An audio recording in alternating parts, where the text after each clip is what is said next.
Koth mapek ma osebedo ka chwe pacho ka endi osekelo oula monego ji 38. Ma endi en kaluwore gi nonro mar riwruok mar Kenya Red Cross ma wacho ni koth mapek no medo daro ji e gwenge ma thurka kendo mwandu bende medo kethore. Kaunti ma Homa Bay, ji ma okwan gi ok tin ne 8,000 oseyudo sandruok e gwenge mag Karachuonyo kendo thothgi ojot e sikunde. Jafwambo marwa Walter Nyambaga nigi ler mar wachni.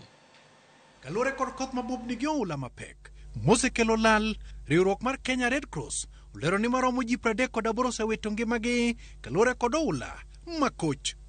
We have also recorded at least 38 fatalities from this rains, from drowning and other related accidents related to these floods. E kaunti ma Homa Bay, familia moyudo midhiero mokel kod oula medore ka nyaka sani maromo ji 8,700. Oula osekelnegi chandruok e kar chung' od bura ma Karachuonyo. Ji ma oula odaro ojote kembe 3 magin skund primary ma Kobuya gi Osondo. Ka familia bura bende ojot Simbiko Gembe Dispensary. 8,700 people have been affected.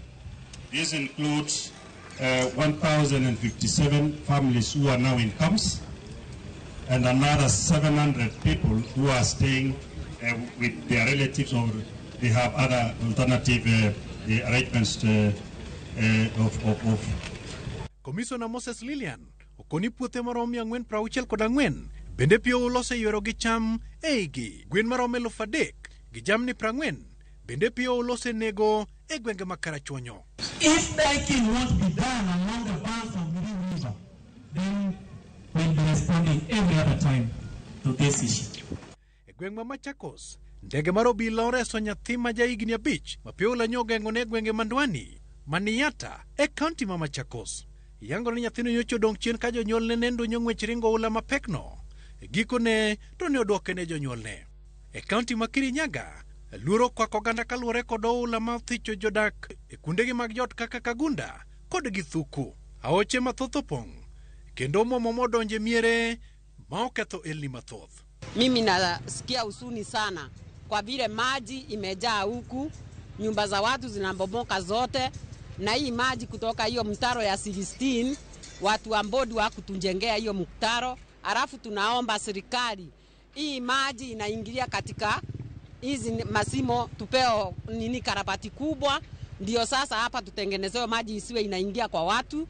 Then tukienda pande ya Kirinyaga West, kuna familia zinafika 75 ambazo zimeathirika, zimehamishwa hata makwao sababu maji imekuwa mingi zaidi, na kuna zile tunajuanga familia nazo zenye ziko pamoja ambazo ni zaidi ya 20. So kwa jumla Kirinyaga County tumepata familia zaidi ya 600. Lipot mogol kod riwruok mar Msalaba Makwar kata Red Cross Society of Kenya olero ni maromo ute 25,000 gi 30 oulose donje kendo oweyo ka kuomgi maromo 11,000 mar utego oulose dareji. Bende giyango ni ji maromo 11,275 odong' Nyalija bang' oula darogi. Nyaka sani maromo ji 17 pod imanyo bang' oula lal kod gimiro. Sikunde maromo 24 bende ulose ketho, ka Kenya Red Cross wacho ni che maromo 4,824 ulose lal godo kendo osenego. To kuonde mopogore opogore mag apaya ma itiyo godo 15 madongo pacho ka bende ulose ketho. Magi timore ka meneja marango weche mag midhiero ka Kenya Red Cross wacho ni mago mana midhiero ma wiye kendo ji oganda mondo oikre ni midhiero makoth mago oula mabiro ma wachore ni nyalo bedo mapek kipimo gi mosetimore. And this therefore indicates that we are likely going to have more flooding, because 110 millimeters of rain in 7 days where rain has continued. Mana kaka koth medo mi oganda mathoth no nyong'wech kendo wuok e miregi, jokor lwasi ji oganda mondo bedo motang' mana kaka mwanda chich gogoya.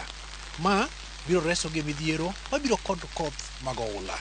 Walter Nyambaga, Ramogi TV.